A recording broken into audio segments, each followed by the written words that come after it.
And let's go to a man who coached this guy whenever this guy was a linebacker at the Ohio State. Oh, yeah. Currently the coach of Cincinnati, and if I'm reading this right, he is the reigning, defending, current, undisputed Home Depot National Coach of the Year for college football. The head coach of the Cincinnati Bearcats, ladies and gentlemen, Luke Fickell. Hey, Coach! What's up, Coach? What's going on? Thanks for having me. Hey, was that accurate? Was that accurate, what I just looked up there? You're the reigning coach of the year right now? Oh, yeah. I guess you could say that, right? I thought you were going to go a little bit bigger in some WWE or WWF old school stuff with the reigning champion of some sort, but you just went with the easiest one, the layup right there. That Well, do you have a title? Do you have a belt? No. Yeah, at home. It's just with the kids, though. I still can rule the roost right now because my oldest one moved out, though. Okay, so speaking of ruling the roost, before we dive into your coaching, asked A.J. Hawk and a lot of other of Ohio people. I don't want to say it to you because I don't want to be disrespectful to you, but I have a term for Ohio people, okay? Very tough group of people, very loyal group of people, very passionate group of people. We'll drink some beers. We'll fight you. Okay, this is Ohio as a whole, every Ohio person I've met. And we asked A.J., Luke Fickell, Vrabel, okay? In a battle of Ohio to death, he said, "Give me Luke Fickell over Mike Vrabel." I don't know if that's if how you feel about that and if you agree with him, but there's a lot of respect for you being like the toughest Ohioan of all time. I hope you know that, Luke. I hope you know that. Well, it's been maybe that if you put those two together, it's been like that, and I think he's getting a little bit out of shape too. So I'm not sure it's as close as it used to be. Oh, jeez. Vrabes, stop smoking the cigs, Vrabes. Stop smoking the cigs. Fickell's ready. Okay, let's talk about you a little bit here. And obviously, AJ's going to have a lot of questions about not only you being an Ohioan who's doing great, but you have two guys, at least two guys in the NFL right now, but one in particular in Sauce Gardner who is taking the NFL by storm. How do you think that has come to be that the University of Cincinnati has become like an NFL wagon under your leadership? And what did you see in Sauce in college that you knew he would have success in the NFL, Coach? Well, I would start by saying I was the guy when we recruited him said he couldn't play here for probably at least 2 years because he was so skinny. I said that's going to take him 2 years before he got a chance to get on the field, and he just happened to, start as a true freshman and do an unbelievable job. So I'm not going to stand here and pound the chest like I knew this was coming. But I did when he left. I really kind of tried to tell a lot of people. I believe he's going to be a much better pro than even he is in college. He just his understanding of the game, his ability to to grow, to do a bunch of different. He's not just a man cover guy. He has incredible instincts. Had we played him in some more zone, I think he would have had some more production as far as tackles as well as interceptions. But he's got this knack. He understands the game, and he's got this humble demeanor that allows him to talk a lot of smack, do what he does, but still do it in a really good way that everybody enjoys him. Hey, Luke, I know you have 50 straight starts. Everyone, I don't know if Pat knows that. 50 straight starts at nose. Tore his pec before the Rose Bowl Had game. more than Still that played. Kicker. Well, I think I had 52, yeah. A little more physical down where Luke was in the trenches, especially back then. When there's no rules, Luke was throwing that head around. But when you're recruiting guys, like can you still go find guys like that, some tough guys that you need like for the core of your team? Like where do you find those players? I think you do. We do a great job, obviously, within a 300-mile radius, and in particular, in the state. And they're out there, and they're not just all wrestlers anymore because it's kind of a little bit of a dying sport in some ways for those people playing multiple sports. But I think, you just got to dive and you got to dig in. A lot of times the guys that, are that physical or have that mentality, they're not the ones that maybe are the best guys always, from their sophomore year on. They're the guys that kind of develop over time. And all of a sudden at the end of their junior year, you notice this guy's not much of us watch them and evaluate them in their senior year because recruiting happens so early. And I think a lot of that is some of those guys that have developed that over time that weren't just, like I said, the noticeable guy as a sophomore that all of a sudden their senior year, like this guy's a phenomenal football player that maybe in some ways really didn't show up as much. I think we're going to have to call you back to get a better connection. It's on our end, not yours, Coach. I have some questions about him. He's talking a lot about patience right there, AJ. If you sound, it's like with this NIL and transfer portal, how the hell do you remain patient? I'm excited to dive into that. We'll call him back. I think he's still, is he still on? No, are we good in the back? No, we're not. We're going to call him back. Okay, we're going to call him back. We'll get that thing figured out. He knows he beat the shit out of Rabel. Yeah, wow, called him fat. You heard him. He take a shot at him. Yeah, right away. That is amazing to hear. Oh, I was and Luke is like the most humble person on the planet too. At the same time, but he also is supremely confident as well. Well, and you said he threw his. Does he got a big? I don't think I was able to see. Luke, I've told you, Luke's the toughest human I've ever met, bar none. Wow, awesome. Wow, legend. Awesome. 50 straight. It's not a question. It's not a question. What a compliment! What a compliment that is. Yeah, seriously. From an Ohioan. Okay, now, AJ, how many games did you miss? Obviously, you got benched at one game because you're not athletic enough to right cover. against the Eagles. I didn't dress for one game. And how many other ones? I mean, yeah, that's it. Torn pec, ripped hamstring, disintegrated tooth, broken fingers, torn bicep. There's one game I didn't dress because I wasn't athletic enough. Rejoining us, ladies and gentlemen, the toughest man that AJ Hawk has ever met. Luke Fickell's back for Cincinnati. I'm sorry, that's on our end. Was I hearing about all your injuries that you played through? Was that in the days before? Or was that when you were kicking? Like you had a torn pec and a torn. No, we're talking that about. wasn't you. Yeah, we're talking about that. Oh, okay. We're talking about that guy over there. I thought you guys were talking about your toughness and how you fought through a lot of adversity when you were kicking that ball. Hey, you should have seen me, Luke. There was this one tackle I went to make. Yeah, I kind of got it. But don't worry, I rock bottomed him. You know what I mean? I didn't miss a single snap. No, we're talking about AJ, who is pretty well known as a tough human being. I mean, you can look at his face, his nose, his fingers.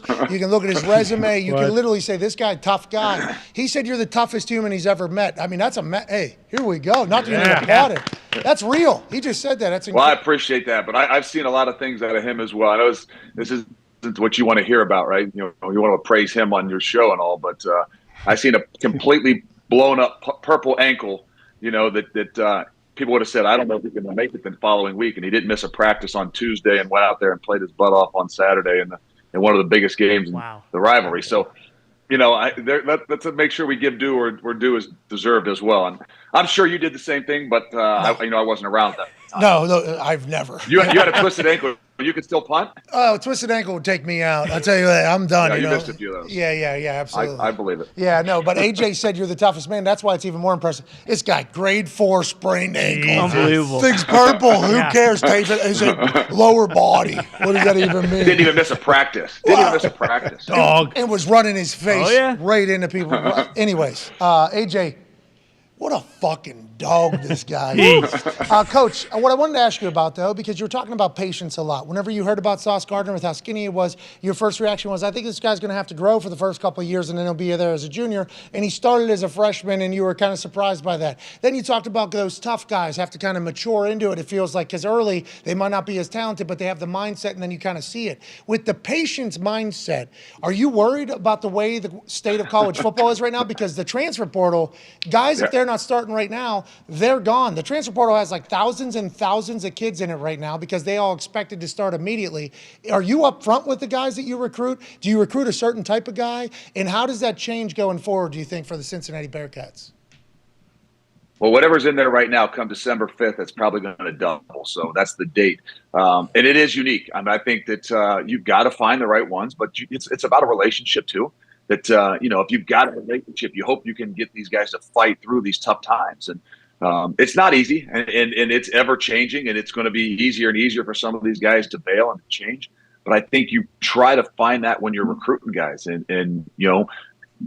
we've been here, for obviously 6 years now, so we've got a little bit more established in the sense that guys, when they walk in the door, hopefully have a better grasp that, you know what, this isn't going to just be handed to me. There's a lot of really good players here, and I think the realization, if they have that, along with the honesty, I think they see what it takes. And so far for us, and most of the time, we've been able to, kind of fend those guys off, hold on, and show them, and they've been able to see it kind of happen in front of their face. But it's not going to get any easier, I promise you. Yeah, the NIL adds a whole nother mix in it because guys, I guess, are getting poached from other teams. Hey, you come here, we'll be able to pay you this. And do you really get to build? I think it's smart for guys to recognize that they're not going to have the opportunity where they're at and make a change. I think that's smart. But also, I think there's some guys that are going to miss out on some scars and some marble that they're building on to kind of become the greatest they could possibly be. It's an interesting sociology experiment happening right now in college football. Tone has a question for you, Coach. Coach, you talked about dominating the 300-mile radius for recruiting. How much has that changed with the move to the Big 12? Does that radius get bigger? And what else are you looking forward to with the move to Big 12 next year? Well, you know what? We've said that it's not going to change. Now, whether we dip ourselves into a little bit more of Texas and some things like that, I think we will, expand a little bit. But I still think the core and the crux of our program is within that 300-mile radius because for several reasons. I think that, for us and what we want to do and build, through toughness and some things like that, we do have a better grasp of within those 300-mile radius what is that we're getting. I'm not saying they're the toughest guys in the world, but when you know the areas, the people around there, you've got a better grasp on exactly what it is that you're getting. And to me, sometimes in recruiting, the greatest thing you can do is not have a whole lot of surprises. I could say that, Sauce Gardner was a surprise in the sense that he started a lot earlier and played at a younger age than maybe I would have believed. But we knew what Sauce Gardner was about. We knew where he was from. We had some real intel based on the people that we knew around him. And I think that's what is giving us a chance to maintain those kids, keep them here, even when things aren't exactly the way they envision them from the start. Hey, what makes Cincinnati so special? Like, we know that your name is always on the top of the list for other jobs all the time, and you stay strong and talk about how committed you are to Cincinnati. And obviously you are. Like, you're actually living that. Most coaches say that, and bam, they're gone 2 weeks later. So, what makes Cincy so special? Well, for me, it started – obviously, the community of the city is great for my family. And I'll be honest with you. That's really where it originally started. And, kids. But as you take our team and the type of kids that we have, it's different. It's different than, the teams that I was on as a player a little bit. It was different than the teams that I coached, previously. I maybe embody and actually connect a little bit even better with a lot of the kids that we have. And they're just, I'm not saying they're all the same, but I think that we just by nature have some of those kids that, are a little bit tougher, a little bit, have a chip on their shoulder, that understand that things aren't going to be handed to them. It's just, since I've been here, it's been a unique group of guys that is, I'd say it's crazy at times to be around them. Don't get me wrong. If you watch any of our games this year, I'm not sure that, my hair is going to look like it does. Certainly not like your two guys is after this year. But it just, the guys that you're around have this similar mentality of, we've got to earn everything we're going to get, and it's not going to come easy. 6 kids, to your point, AJ. Wow. 6 kids down there in Cincinnati. 1 off to school, though, right? So only 5. Only 5 yeah, still? Only 5. Okay, only 5, of course. I'm on my way to having hopefully my first. I have no idea how I'm going to survive that. You having 6 children while being a head coach of a college football program, while having to recruit and build up the type of guys that you want to really win is nothing short of impressive. And your name is going to pop up for all these jobs that are out there. How do you listen? Because you have to listen, I assume, because you have a brain. And then how do you also talk to the team? Well, from what I've heard, your brain. I was a nose guard. I don't know if whatever brain I had, I think has been damaged maybe a little bit, as people would say, but there's still something there. Well, I think, with how thick that skull is. That's true. Who knows what size it is in that particular nose tackle noggin. But how do you deal with that with the team? And how do you deal – because this year there's like 5 big-time jobs already – 6 big-time jobs already open if you count West Virginia. And then there's going to be more and more and more happening down the road. How do you balance that, honestly, as a human, as a good guy, which everybody calls you, and as a leader of a team that is 18 to 23-year-olds? You know what? Really, our guys have been really good, and we've kind of been through it the last few years, and we've talked a lot about it in the offseason. We've talked a lot about it in recruiting, and we've always kind of said, hey, we want to be in that position where people are mentioning, whether it's me as a coach or our assistant coaches or even guys leaving early, but we've got to be able to handle it. We've all got to be honest with each other. We've all got to stay focused and locked into the things that we're doing. It's not an easy thing. I mean, for me, in some ways, because I live under a rock, I don't pay attention. You say how many jobs, I'm kind of surprised that maybe I didn't know of all that, but I think that more than anything, it's been able to just kind of stay focused, and the world is still continuing to change because these things are happening so much earlier. But you know what? Just try to stick to your guns and say, hey, this is who I am. This is what I'm about. I'm not going to say that, it's forever. I'm not going to say, hey, am I dumb if I don't listen at some point in time? But I think there's a time and a place for it. And when you're playing, it's really difficult to do. And so, that's the way I've kind of been since I started. And people would say, hey, you need to adjust and adapt. But I don't know that you do. I just think that if someday the right thing comes, then you know what, it'll still be there at, when the time is right. I think that's an incredible answer and a good way to look at it, because you have to, now that I'm learning more about college football and I'm getting a chance to be on game day every single week and go to these places and hear stuff that maybe the world doesn't get to hear about how it all goes, you have to listen. You would have to listen, but balancing that with, while still being a leader of a very tight group, is such a fascinating, thing. And I think you've done a great job at it. I can't wait to see you continue. Ty Schmidt has a question for you. Big time Hawkeye fan here. Massive. I'll go to that real quick. I hope that someday we can, as college, get to where the pro is, where you can do nothing until this time, because it does make it difficult on your kids. It does make it difficult on you. But you know what? We're not caught up to the NFL. Bowl game. Like, for instance, when Rich Rod got hired to Michigan, which Rich Rod might be coming back to West Virginia, which would be Here we go. wild. It would be wild and good for the state and good for the team. I'd be excited to see that if he potentially, maybe even Dion too. Let's go ahead and let's go try everything else there. But Rich left. We had a Fiesta Bowl. We had a Fiesta that was back when the BCS was happening. Fiesta Bowl against Oklahoma.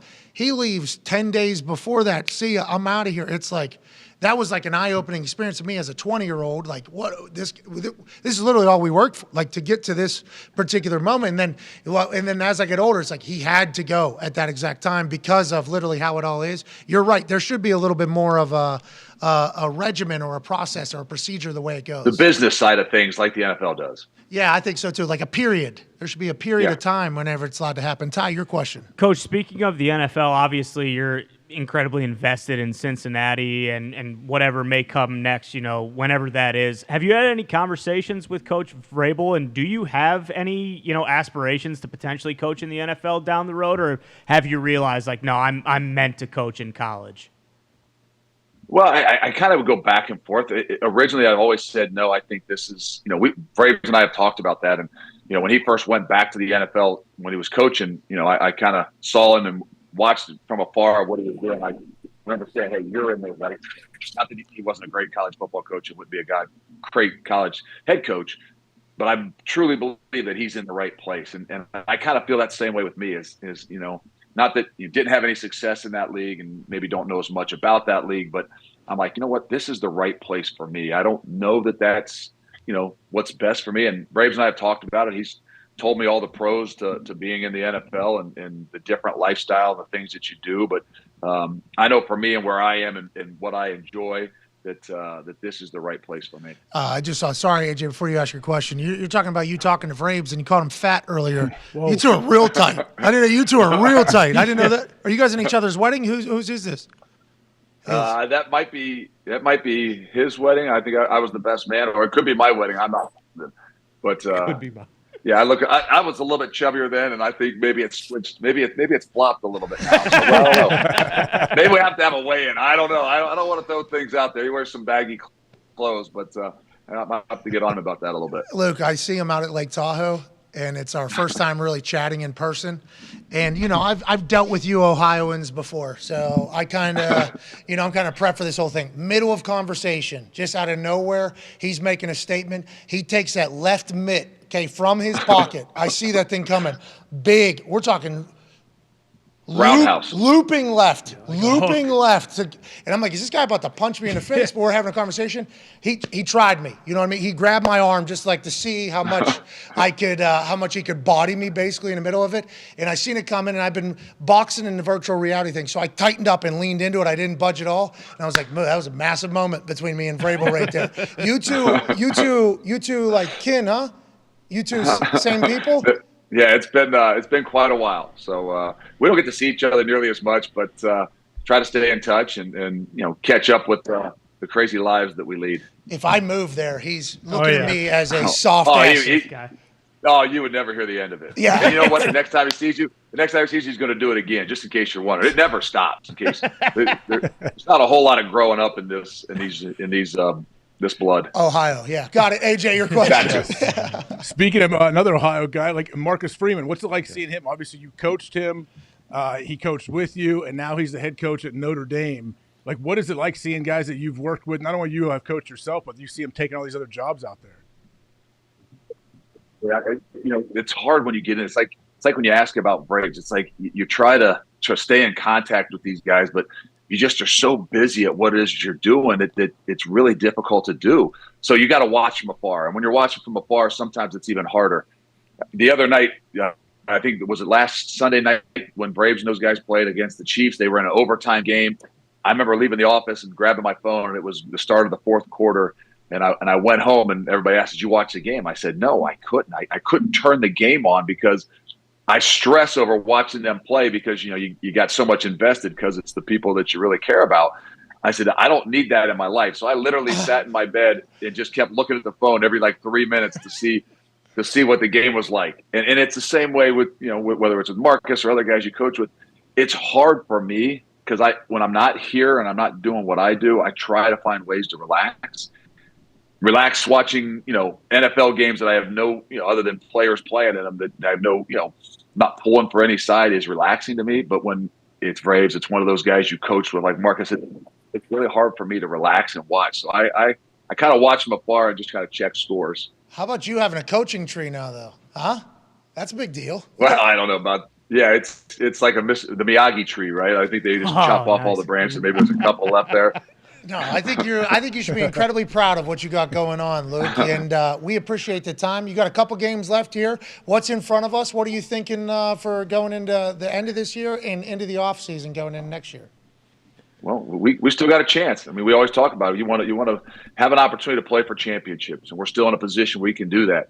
And I can't believe you haven't mentioned it. We're in a position to do that, not because we played great, but if you haven't noticed it, but you haven't, special teams wise, I'm not sure we're not dominating anything anymore. We're not dominating as much offensively and defensively as we have in the past, but these dang special teams have been something special. So I knew you'd be proud of that. You haven't been back out to see us for 4 years, Whoa. But at some point in time over there, when we get close to you over there at higher ground, maybe we can get you back out because of the specialists. Okay, well, I'll definitely make mention of that. It does win football games. I know it wins football games. Damn right, especially when you play 52 straight like I did. You know what I mean? In college. And that is how it goes. Coach, good luck the rest of the way. We appreciate your time, and I can't wait to see you and the team again. I'm going to be in Montana this weekend. I'll take a horse from Montana to Cincy this weekend. I'll come check you guys out. I appreciate you, man. Cool. We'll get you back out there this next year. All right, you got it. Ladies and gentlemen, Coach Luke Fickell. We'll see you. So, toughest guy of all time. You saying earlier that Luke is tougher than Vrabes. You've been in a conversation with Luke and Vrabes, and it seems like everybody has conceded, like Luke, yeah. It's a big deal. This guy is the guy around Ohio. That's amazing. He's been a great coach. They've lost 2 games this year, one to Arkansas and then one to UCF a few weeks ago. That is abnormal for a Luke Fickell-led Cincinnati squad, but they lose Desmond Ridder, they lose Sauce, they lose Kobe. Seems like they're in another, all right, let's get this young group ready to go. And as soon as they get into the Big 12 next year, they'll be off and running. Would be tough to be a head coach in college that's very successful at a job, and then these other jobs open up where all they care about is how their football team is. Yeah. Okay. The only thing the boosters care about is how good the football team is and how we are this year, because the clout it carries, the attention it carries, the legacy, the generational fanfare at some of these places, the amount of money that they are willing, and then they'll fire you too and pay you still. Yeah, exactly. Give you another $20 million just to fire you Yeah. to get you, as a human with a brain, Luke Fickell is in a position that he has to hear those. At some point, has to listen to them, just because it's a lot of life-changing shit. Not that Cincinnati isn't, but there's some places where literally, cut off my leg, we win a fucking national championship here. And if they're willing to do that, think about the checkbook that they're willing to open for you, your family, and also private planes and recruiting and the ability to take your thing to the next level. It's like all those things he has to listen to. It's been happening in the last couple of years. He's remained loyal to Cincinnati, which I think is very admirable, and I respect the shit out of it. He's an Ohioan. That's how Ohioans are, and that's what it would be. But he's going to have to hear that at some point, and I assume a lot of people are going to be knocking, AJ. Honestly, I assume a lot of people are going to be knocking. Yeah. I mean, they already have. That's the thing. And yeah, I just wonder what it would take for him to leave Cincinnati. It would have to be a lot. I don't know what job it would be. There's got to only be a couple, and I'm not sure. I've tried to ask him in the past too. He's real cagey about that, but I would like to see him someday go to the NFL as well. Yeah, they're doing all right now, though. Yeah. Ryan Day's doing okay. And then that drum major. They got a lot of good players, man. There's a lot of good players on that team. Yeah, Ohio State's really awesome to watch. I'm happy they buried Indiana. I was sitting up on that desk. On game day. Talking about this Ohio State team hasn't really. I'm reading off scores: 71-14, okay, 51-20. I'm like, what are we? Because 40-mile-an-hour winds against Northwestern, they didn't hang 50 on them. Like, what are we? What are we even talking about here? What is? There might be two Big Ten schools in that CFP, from what I've been told. TCU, I've picked against them every single time. I really like their team. I mean, I compliment them a lot. That was a massive win against Texas. I'm going to have to change my tune on that entire thing.